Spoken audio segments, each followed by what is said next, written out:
목사님 찬양하시는 거 보니까 제가 일어나야 되나 말아야 되나 고민을 했었는데, 목사님 이제 자녀분들이 미국에 계시니까 미국에 왔다 갔다 하시면서 예배 드리고 그러셨는데, 그 문화가 너무 좋으셨던 것 같아요. 그래서 손을 들고 찬양하고 그러시는데, 그러면 우리가 한민족의 후손이니까 우리는 우리 것을 주장하지 마시고 자유롭게 찬양했으면 좋겠습니다.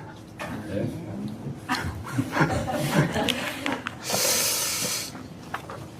오늘의 설교 제목은 바울의 기도 제목입니다. 오늘 본문을 보면 15절에 바울이 아버지 앞에 무릎을 꿇고 기도하고 있는 중보 기도의 내용들이 오늘 본문에 있는 말씀이죠. 우리는 종종 신앙이 약해졌을 때, 그리고 우리가 예배를 드릴 때 정말 은혜가 안 되고 그런 때가 있지 않습니까? 그럴 때 우리가 내 신앙을 위해서 정말 감격스러운 그런 예배를 위해서 내가 뭘 해야 되지? 그런 고민을 할 때가 간혹 있습니다. 그때 그럴 때 더 기도를 열심히 해야 되나? 더 봉사를 해야 되나? 더 헌신해야 되나? 그런 생각을 할 때가 있습니다. 그러나 오늘 성경 본문에 보면 사도 바울의 중보 기도의 내용을 보면 사도 바울이 무엇을 더 하라고 권유하고 있지는 않습니다. 그냥 그 성도들을 위해서 성도들의 존재 자체가 달라지기를, 변화되어지기를 위해서 기도하고 있는 사도 바울의 기도의 모습을 우리가 볼 수 있습니다. 사도 바울이 뭐라고 기도를 하고 있냐면 그 기도의 제목을 세 가지로 본문에서 볼 수 있는데, 첫 번째로 속 사람이 강해지기를 기도하고 있는 바울의 모습을 보게 되어지고요. 그리고 그리스도께서 마음에 거하시기를 위해서 기도하고 있습니다. 성도 여러분, 여러분의 마음에 그리스도께서 임재하시기를 제가 기도합니다라고 기도하고 있죠. 그리고 세 번째로 하나님의 모든 충만으로 충만해지십시오라고 기도하고 있습니다.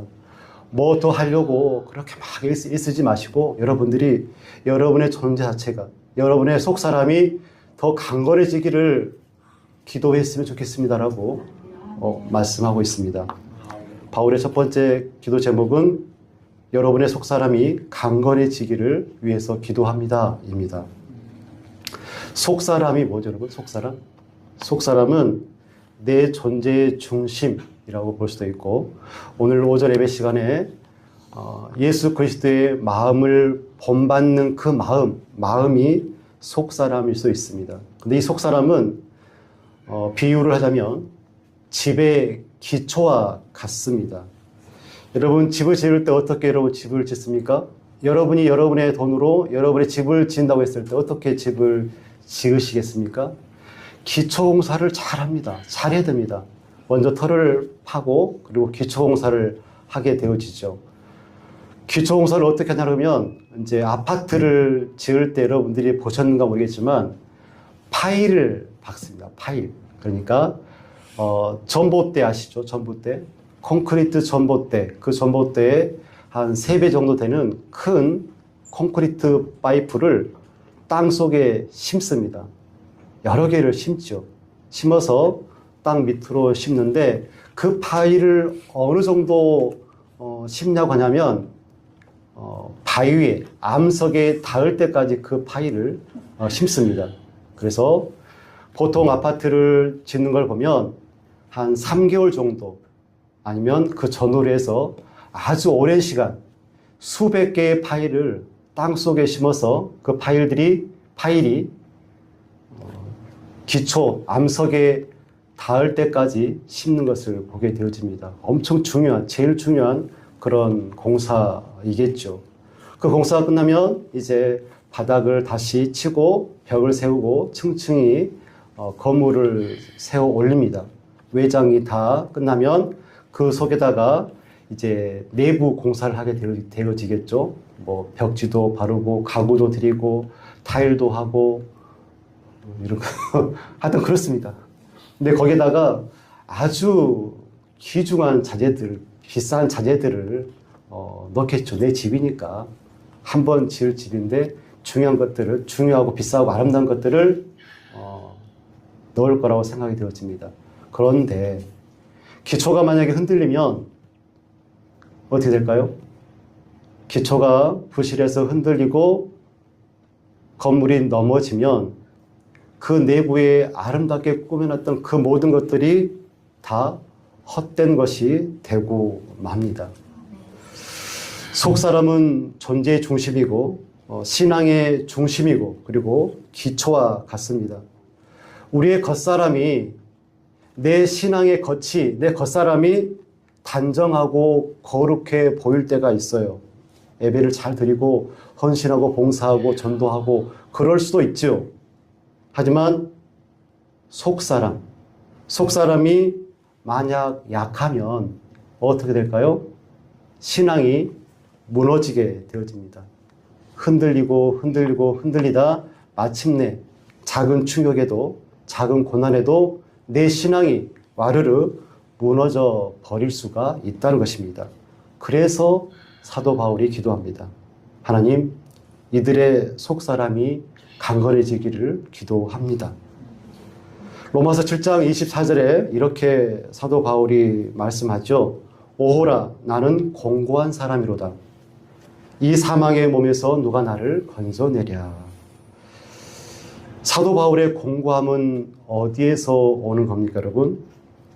내 마음 중심, 내 속사람은 하나님의 일을 하고 싶고 또 선한 일을 많이 하고 싶은데 내 육신은, 내 겉사람은 자꾸 내 육신의 일을 도모하기 때문에 충돌이 있어지기 때문에 한계를 느끼고 무기력함을 느끼고 자꾸 흔들리게 되어지는 것입니다. 중요한 것은 뭘까요, 여러분? 중요한 것은 우리들의 속사람이 강건해야, 건강해야 신앙이 바로 설 수 있다는 것입니다. 속사람이 강건하고 건강하고 튼튼해야지만이 사망의 몸에서 우리를 건져낼 수가 있는 것입니다. 왜 속사람이 강건해야 됩니까, 여러분? 여러분의 믿음의 속사람이 왜 강건해야 됩니까? 시험과 고난이 있기 때문에 그렇습니다. 빌립보 감옥에서 바울이 무너지지 않고 기뻐할 수 있었던 이유, 바울의 승리 어디에 있었을까요? 바울의 속사람이 강건했기 때문에 그렇습니다. 고난이 없는 신앙이 있을까요, 여러분? 시험과 유혹이 없는 인생이 있을까요? 주림과 목마름이 없는 그런 인생이 있겠습니까? 절대 없습니다. 오늘 오전 예배 시간에도 우리가 함께 나눴던 말씀, 마태복음 16장 24절 말씀. 누구든지 나를 따라오려거든 무엇을 부인하고 자기를 부인하고 자기 십자가를 지고 나를 따를 것이니라 라고 말씀하셨습니다. 예수님의 제자로서의 길을 걷는다는 것, 자기 부인이 필수입니다. 겉사람을 내려놓고 절대 순종의 자리에 서서 자기 십자가를 져야지만이 예수 그리스도의 길을 걸을 수 있기 때문에 무척 어렵습니다. 이 길은 속사람이 강건하지 않으면, 내 신앙이 튼튼하지 않으면, 내 속사람이 강건하지 않으면 절대적으로 불가능한 일일 수밖에 없는 것이죠. 그래서 신앙의 기초가 되는 속사람이 약하면 우리는 어쩔 때는 가룟 유다가 되고 어쩔 때는 부자 청년이 되고 어쩔 때는 믿음이 마구마구 흔들리는 그런 믿음을 가질 수밖에 없는 것이죠. 어떻게 우리의 속사람이 강건해질 수 있습니까? 답을 하시죠. 성경에는 뭐라고 말씀하고 있습니까? 성경을 찾아볼까요? 여러분의 속사람이 강건해지기 위해서 사도 바울은 뭐라고 말씀합니까? 맞습니다. 성령으로 말미암아. 초대교회 전승에 따르면 사도 요한을 제외한 모든 사도들이 순교를 했습니다. 사도 베드로가 어떻게 죽었습니까? 십자가에 거꾸로 매달려 십자가에 못 박혔습니다. 안드레 역시 십자가에 못 박혀 순교했습니다. 야고보는 차명에 처해졌고, 도마는 창에 찔렸고, 또 어떤 사도는 돌에 맞아 죽고, 어떤 사도는 또 살가죽이 벗겨져 순교를 당했습니다. 로마의 핍박 가운데 있었던 초대교회의 많은 성도들, 믿음을 지키려고 어떻게 순교했습니까? 원형 경기장 안에서 사자밥이 되어서 죽기도 하고, 화형에 처해지기도 하고, 또 생계의 위협을 완벽하게 차단당해서 어렵게 살았습니다. 이러한 상황 가운데 어떻게 그들은 신앙을 유지하고 어떻게 속사람을 강건케 했을까? 오늘 말씀은 성령으로 말미암아라고 말씀하고 있죠. 성령으로 말미암아. 성령으로 말미암아 여러분의 속사람이 강건케 되심을 꼭 기억하시기를 부탁드립니다. 겟세마네 동산에서 예수님께서 잡히시던 날에 제자들이 다 도망갔습니다. 안타깝게도 성경에는 한 사람도 남기지 않고 다 도망갔다라고 말씀하고 있죠. 그런 그들이 십자가에 거꾸로 매달려 죽고 돌에 맞고 창에 찔리는 삶을 선택할 수 있었던 이유, 성령이 그들을 주장했기 때문에 그렇습니다. 그 누구도 그 어떤 능력이나 의지나 건강으로는 이 일들을 해낼 수가 없습니다. 흔들리지 않는 강력한 믿음을 드러내는 비결은 집의 기초가 타일이 암벽에 닿아서 든든히 지탱을 하는 것처럼 속사람이 성령으로 말미암을 때 강건해짐을 우리가 꼭 기억하시기를 간절히 축원드립니다. 바울의 두 번째 중보 기도 내용이 뭐라고 했죠? 그리스도께서 너희 마음에 계시기를 기도한다라고 사도 바울이 에베소 교인에게 기도하고 있습니다. 오늘 말씀을 보면 17절에 믿음으로 말미암아 그리스도께서 너희 마음에 계시게 하시옵고 너희가 사랑 가운데서 뿌리가 박히고 터가 굳어져서 능히 모든 성도와 함께 지식에 넘치는 그리스도의 사랑을 알고. 아멘. 이렇게 말씀합니다. 그리스도께서 여러분의 마음에 계시기를 기도합니다. 이것이 우리의 기도 제목이 되었으면 좋겠습니다. 아멘. 여러분, 예수님께서 이 땅에 왜 오셨습니까? 예수님께서 이 땅에 오신 이유, 우리와 함께 하시기 위해서 그렇습니다. 마태복음 1장 23절 말씀입니다. 보라, 처녀가 잉태하여 아들을 낳을 것이요 그의 이름을 임마누엘이라 하라. 이를 번역한즉 하나님이 우리와 함께 계시다 함이라. 아멘. 예수님의 직접적인 선언도 있죠. 볼지어다 내가 세상 끝날까지 너희와 항상 함께 있으리라. 결국 기독교는, 성도는 예수님과의 동반자적인 그런 위치에서 한 몸을 이루어야 합니다. 이것이 우리와 함께 하시기 위하여 이 땅에 오신 예수님에게 우리 성도들이 해야 할 당연한 응답이 될 수 있겠죠. 고대 에베소는 에게해와 맞닿아 있던 항구 도시였습니다. 로마 시대 때 전성기를 이뤘는데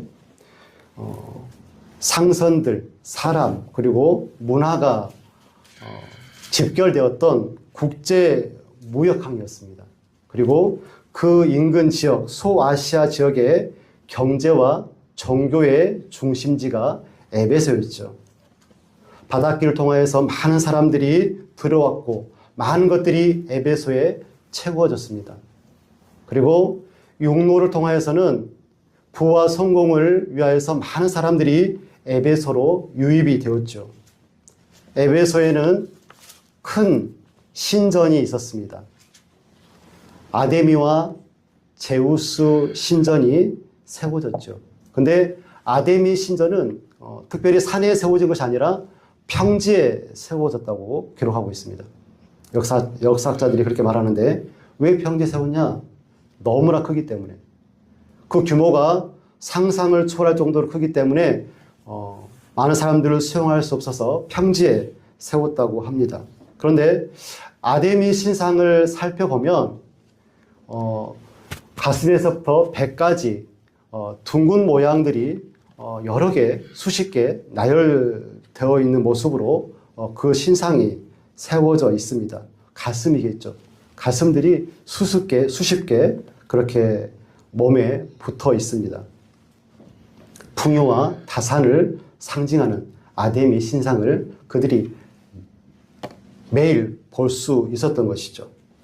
부와 성공과 다산과 풍요가 마음을 점령해버린 그 세계에서 여러분은 여러분의 마음에 그리스도가 계시기를 원합니다.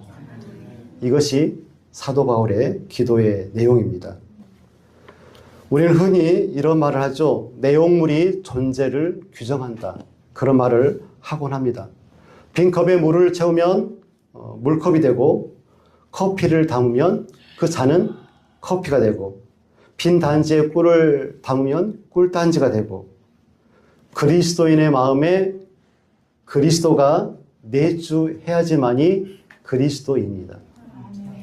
그리스도인의 마음에 다른 것이 담겨져 있다고 한다면 그리스도인이라고 불릴 수가 없겠죠. 그리스도인의 마음에 그리스도가 담겨야지만이 그 사람은 그리스도인이라고 규정될 수가 있겠죠. 갈라디아서 2장 20절의 말씀입니다. 이제는 내가 사는 것이 아니요 오직 내 안에 그리스도께서 사시는 것이라. 아멘. 내 안에 계신 그리스도가 살아 역사하실 때 그는 그리스도인다라고 말할 수 있을 것입니다. 중요한 것은 많은 그리스도인들이 예수님이 내 안에 거하시는 줄 알지 못하고 살아갑니다. 여러분은 여러분의 마음 가운데 예수 그리스도가 계십니까? 아멘. 아멘 안 하신 분, 왜 아멘 안 하세요? 여러분의 마음 가운데 예수 그리스도가 계십니까? 아멘. 여전히 응답하지 않는 두 친구가 있습니다.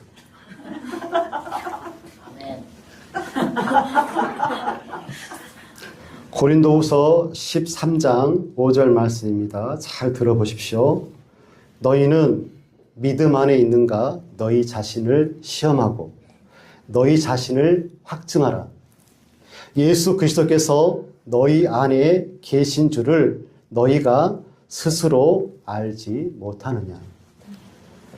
너희 안에 그리스도께서 계시는데 너희들이 정작 알지 못하고 있구나 라고 말하고 있는 것이죠. 로마서 8장 9절 말씀입니다. 만일 너희 속에 하나님의 영이 계시면 너희가 육신에 있지 아니하고 영에 있나니 누구든지 그리스도의 영이 없으면 그리스도의 사람이 아니라.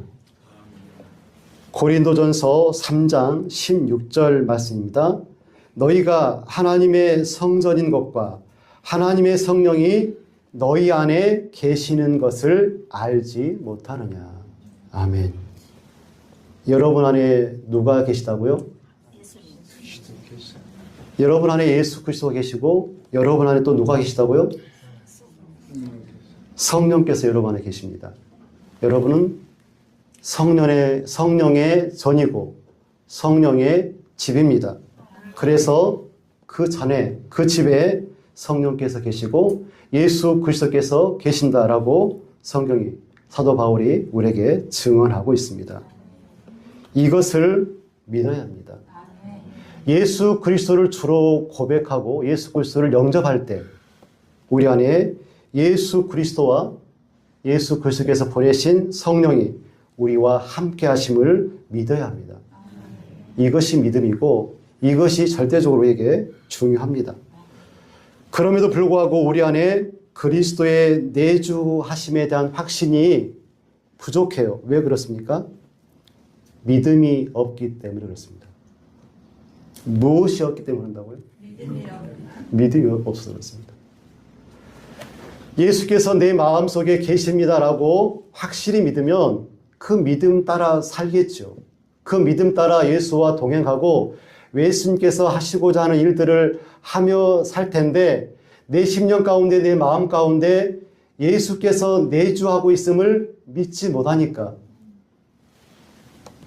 예수의 삶을 살지 못합니다. 오늘 말씀은 믿음으로 말미암아라고 말씀하죠. 믿음으로 말미암아 그리스도께서 너희 마음에 계시게 하시옵고 이렇게 우리에게 말씀하시는데 믿음이 절대적으로 우리에게 필요합니다. 십자가의 보혈로 나를 구원하신 예수님께서 내 안에 거주하신다.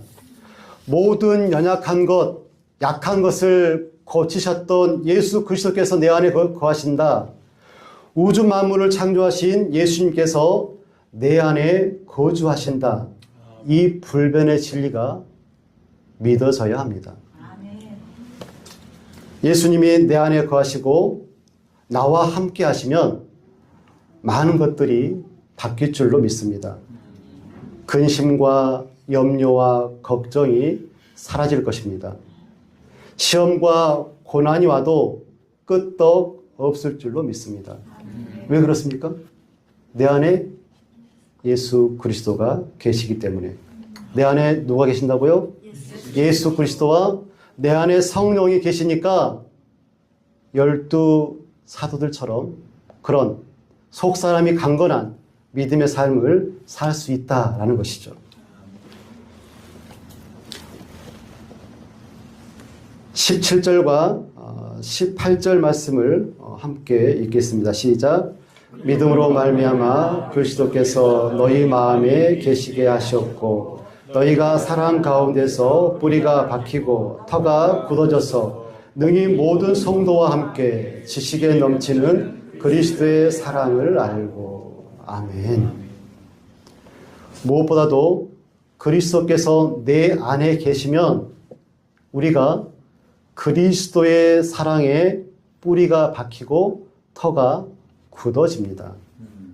아주 중요한 말씀입니다. 그리스도께서 내 안에 계시면 어떻게 된다고요? 뿌리가 박히고 터가 굳어집니다. 중요한 것은 어디에요? 무슨 사랑 가운데?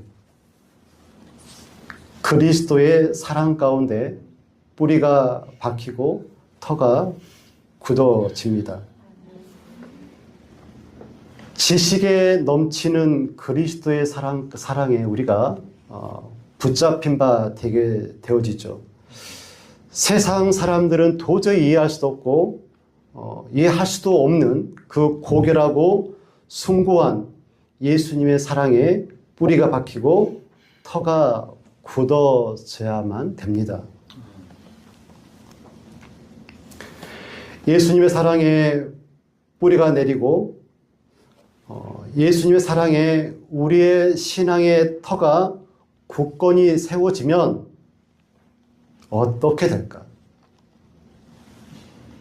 만사 오케이가 됩니다. 무슨 뜻일까요?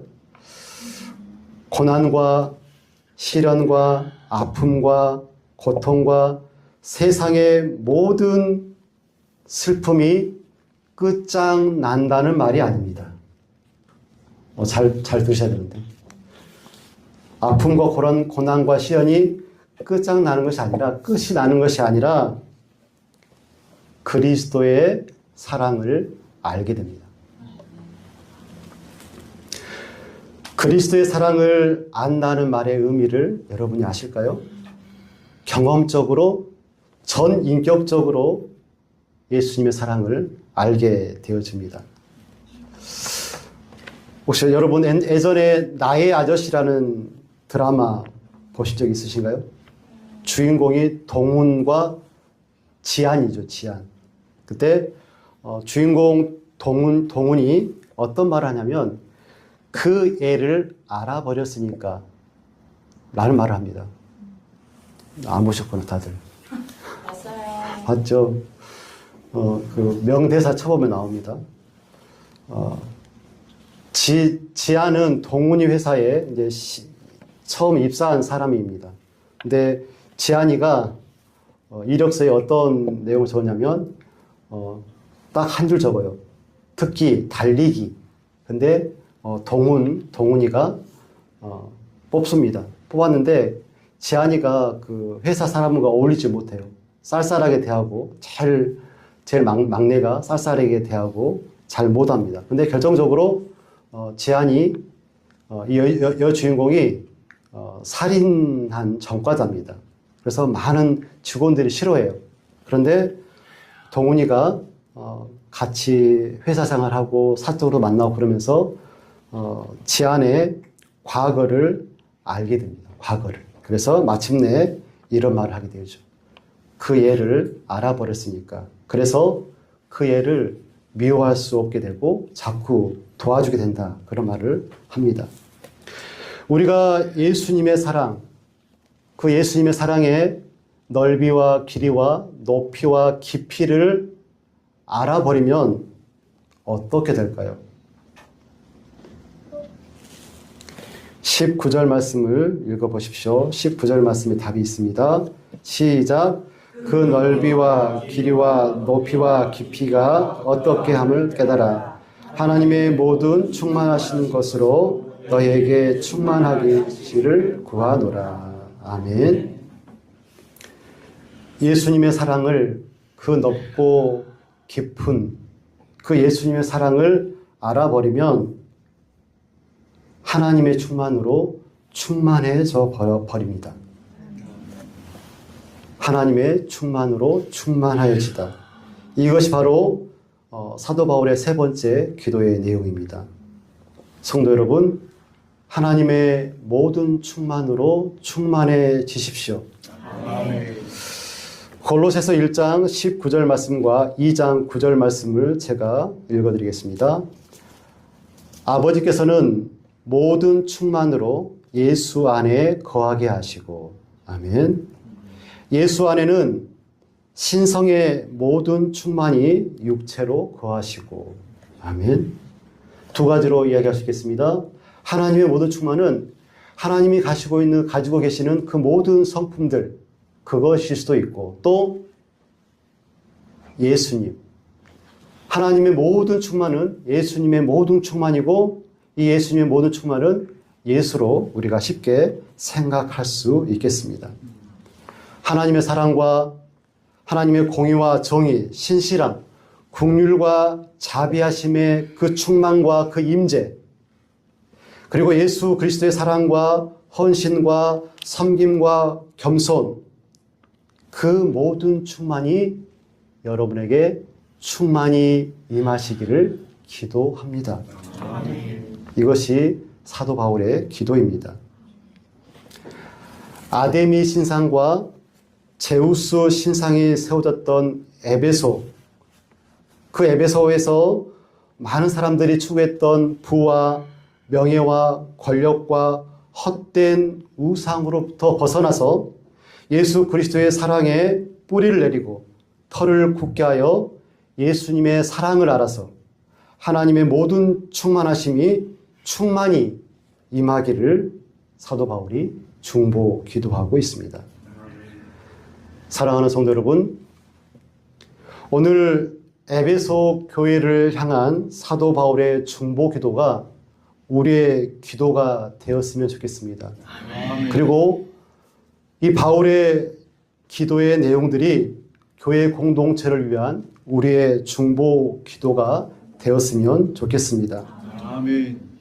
속사람이 강건해지기를, 우리 마음에 예수 그리스도가 영원히 계시기를, 우리 안에 계시는 예수 그리스도의 사랑에 뿌리를 내리고 신앙의 털을 굳건히 함으로 그 사랑을 안아서 하나님의 모든 충만으로 충만한 그런 신앙이 되기를 기원하고 축복합니다. 사랑과 은혜가 풍성하신 아버지 하나님, 오늘 우리가 사도 바울의 중보의 기도의 내용을 함께 생각하고 묵상하였습니다. 하나님, 바라옵기는 주의 백성들이 참으로 속사람이 강건해지기를 간절히 소원합니다. 우리의 심령 가운데 예수 그리스도가 계시기를 소원하고, 우리 가운데 하나님의 그 모든 충만하심으로 우리가 충만해지기를 간절히 기도드립니다. 아멘. 예수로 충만케 하시고 성령으로 충만케 하셔서 참으로 속사람이 강건하고 우리의 믿음이 그 어떤 것에도 흔들리지 않는 강력한 믿음이 되어 이 땅에서 하나님의 비전을 이루는, 하나님의 계획을 이루어드리는 하나님의 백성 예수 그리스도의 제자가 다 되시도록 하나님 축복하여 주옵소서. 예수님의 이름으로 기도드리옵나이다. 아멘.